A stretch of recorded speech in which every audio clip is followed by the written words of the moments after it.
ریا کو آخرکار کبیر کی محبت پہ یقین آ ہی گیا، وہ بھی تب جب کبیر نے اپنی جان پہ کھیل کے ریا کی عزت بچائی۔ اب فراز چونکہ خود ریا کے سامنے بتا دیتا ہے کہ کبیر سچ کہہ رہا تھا، میں صرف کبیر سے بدلہ لینے کے لیے تمہاری عزت اور زندگی خراب کرنا چاہتا تھا، تو ریا حیرت سے فراز کی طرف دیکھے گی اور پھر شرمندگی سے کبیر کی طرف دیکھے گی۔ اسے تو سمجھ ہی نہیں آتا کہ میں اب کبیر سے کیا کہوں کہ اسی دوران فراز کا دوست جب ریا پہ گولی چلانے لگتا ہے تو کبیر سامنے آ کے ریا کو بچا لیتا ہے۔ اب کبیر کو زمین بوس اور خون میں لت پت دیکھ کے تو ریا کے ہاتھ پاؤں چھوٹ جاتے ہیں کہ وہ کیا کرے، جبکہ فراز اور اس کے دوست تو وہاں سے بھاگ نکلتے ہیں۔ فراز تو یہی سمجھتا ہے کہ کبیر مر چکا ہے۔ اسی دوران میں سکندر خان اور مبین پولیس کے ذریعے کبیر اور ریا کا موبائل ٹریس کرتے ہوئے فائنلی اس جگہ پہنچ جاتے ہیں، اور جب دونوں کبیر کو زمین پہ خون میں لت پت دیکھتے ہیں تو فوراً آگے بڑھتے ہیں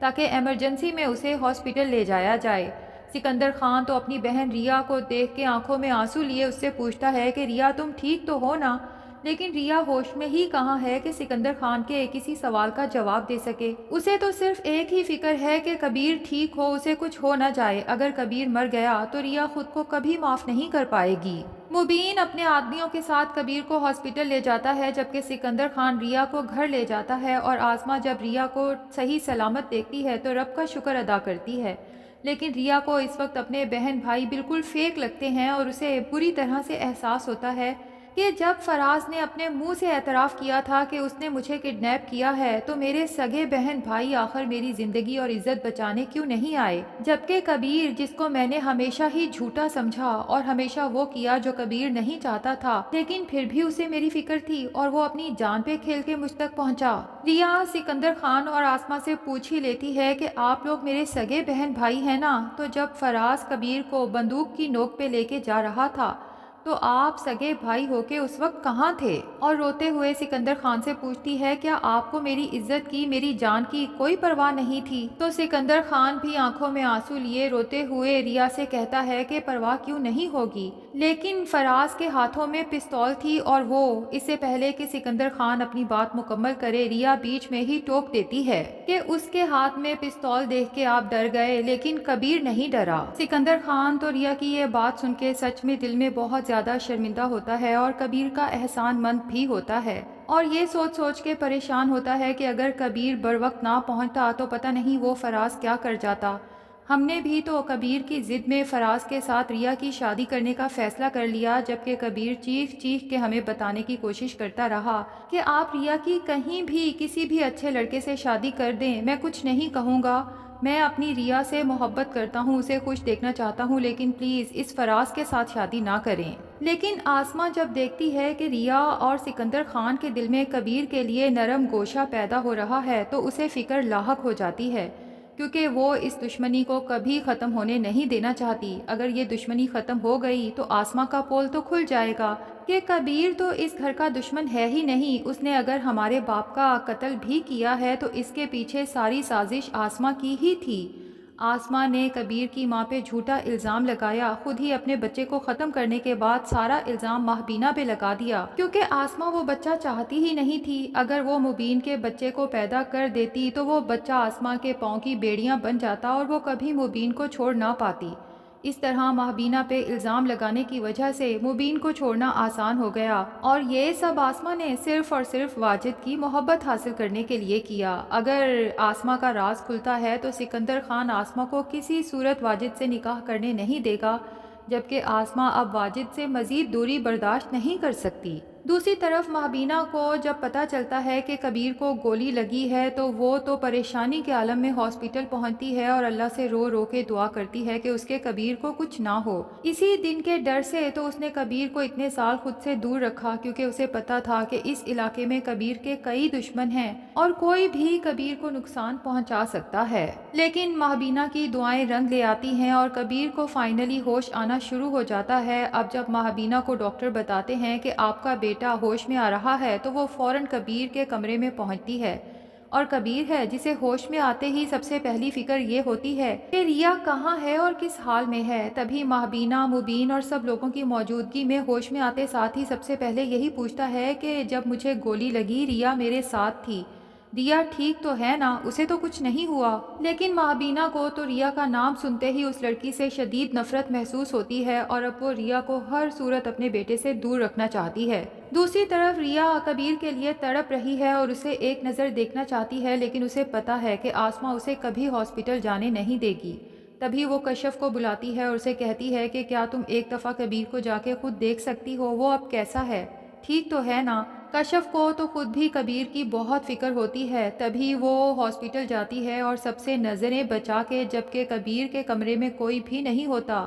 تو کبیر کے پاس جاتی ہے، اس کا حال چال پوچھتی ہے اور کبیر کو بتاتی ہے کہ ریا کا دل تمہاری طرف سے صاف ہو چکا ہے، بلکہ وہ تو تمہارے لیے بہت پریشان ہے، بہت روئی ہے اور رو رو کے اللہ سے تمہاری زندگی کی دعائیں کر رہی ہے، تمہاری بہت احسان مند ہے، تمہاری ہمت کی داد دیتی ہے کہ اگر تم بروقت نہ پہنچتے تو پتہ نہیں ریا کے ساتھ کیا ہوتا۔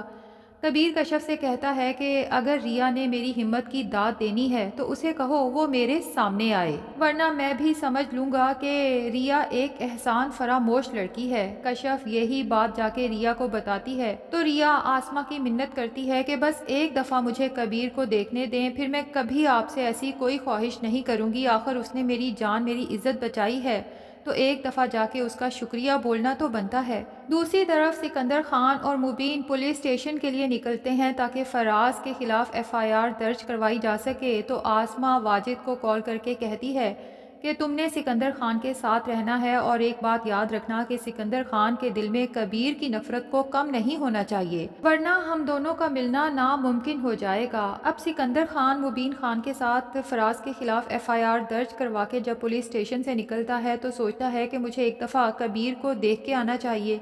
واجد جب یہ سنتا ہے تو سکندر خان سے کہتا ہے کہ تم کبیر کو کیوں ملنا چاہتے ہو جبکہ وہ تمہارے باپ کا قاتل ہے، کیا تم بھول گئے ہو؟ جس پہ سکندر خان کہتا ہے کہ اب تک تو وہ صرف ایک قاتل تھا، لیکن اب کبیر خان نے میری بہن کی عزت کی حفاظت بھی تو کی ہے، اس بات کا شکریہ ادا کرنا بہرحال بنتا ہے۔ تو واجد طنزیہ سکندر خان سے کہتا ہے کہ شکریہ تو ادا کر ہی رہے ہو، اس کو گلے لگا کے دوست بھی بنا لو۔ دوسری طرف ریا آسما کے ساتھ جب کبیر سے ملنے ہاسپٹل پہنچتی ہے اور ویٹنگ ایریا میں بیٹھی ہوتی ہے تو مہابینا وہاں پہنچ جاتی ہے اور ریا پر چلانا شروع کر دیتی ہے کہ تم میرے بیٹے سے ملنے آخر کیوں آئی ہو؟ جب سے تم میرے بیٹے کی زندگی میں آئی ہو تب سے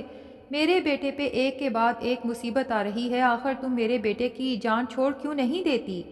آسما تو مہابینا کی اس بات پہ بہت خوش ہوتی ہے، اس کے دل کو تو سکون مل جاتا ہے کیونکہ اسے پتا ہے کہ جب تک ریا کی اس طرف سے انسلٹ ہوتی رہے گی، ریا خود ہی کبیر اور اس کے خاندان سے دور رہے گی اور ان دونوں خاندانوں کے درمیان جو غلط فہمیاں ہیں وہ کبھی ختم ہو ہی نہیں سکیں گی۔ اب مہابینا سے انسلٹ کروانے کے بعد ریا تو باہر سے ہی واپس لوٹ جاتی ہے، جبکہ کبیر جو اندر ہاسپٹل میں ریا کے انتظار میں ہے، اسے تو نہیں پتا نا کہ اس کی ماں نے ریا کی انسلٹ کی ہے۔ وہ دل ہی دل میں یہ سوچتا رہتا ہے کہ ریا کس قدر احسان فراموش ہے، اگر اسے مجھ سے محبت نہیں کم سے کم ہمدردی تو ہونی چاہیے تھی اور ایک دفعہ تو مجھ سے ملنے آنا چاہیے تھا۔ جبکہ دوسری طرف سکندر خان کبیر خان کے پاس جاتا ہے، اس کا شکریہ ادا کرتا ہے اور اسے کہتا ہے کہ یہ احسان میں ساری زندگی یاد رکھوں گا اور جب بھی موقع ملا اس کا بدلہ چکانے کی پوری کوشش کروں گا۔ لیکن دوسری طرف آسما اور واجد پلان بنا چکے ہیں جس کے تحت واجد کبیر پہ جان لیوا حملہ کرے گا، جبکہ اسے شو یہی کروایا جائے گا کہ یہ حملہ کروانے والا کوئی اور نہیں بلکہ سکندر خان ہے۔ اب کبیر بے ہوشی کی حالت میں جب لیٹا ہوگا تو واجد اپنا منہ ڈھانپ کے اس کے پاس پہنچے گا، لیکن جیسے ہی اس پہ وار کرنے لگے گا تو کبیر کی یکدم آنکھ کھلے گی اور وہ اس کا بازو وہیں پکڑ لے گا۔ تو ناظرین پاسبل ہے کہ کبیر جیسا کہ ایک ذہین انسان ہے وہ واجد کو پہچان لے، اگرچہ اس کا منہ ڈھکا ہوا ہے، لیکن یہاں پر حیرت کی بات یہ ہے کہ آج کل تو چھوٹے چھوٹے کھوکھوں پہ بھی CCTV فوٹیجز کیمرے لگے ہوئے ہیں، تو اتنے بڑے ہاسپٹل میں نہ تو کوئی CCTV فوٹیج ہے اور نہ ہی کوئی سیکیورٹی گارڈ ہے کہ ایک آدمی منہ ڈھانپ کے عجیب سے حلیے میں ہاسپٹل کے اندر داخل ہوتا ہے جس کے ہاتھ میں چاقو بھی ہے، لیکن نہ تو کوئی اس پہ شک کرتا ہے اور نہ ہی روکتا ہے اور نہ ہی اسے پکڑتا ہے اور سوال جواب کرتا ہے۔ تو ناظرین آپ کو یہ ڈرامہ کیسا لگ رہا ہے کمنٹ سیکشن میں ضرور بتائیں، ویڈیو پسند آئی ہے تو لائک اور چینل کو سبسکرائب بھی ضرور کر لیں۔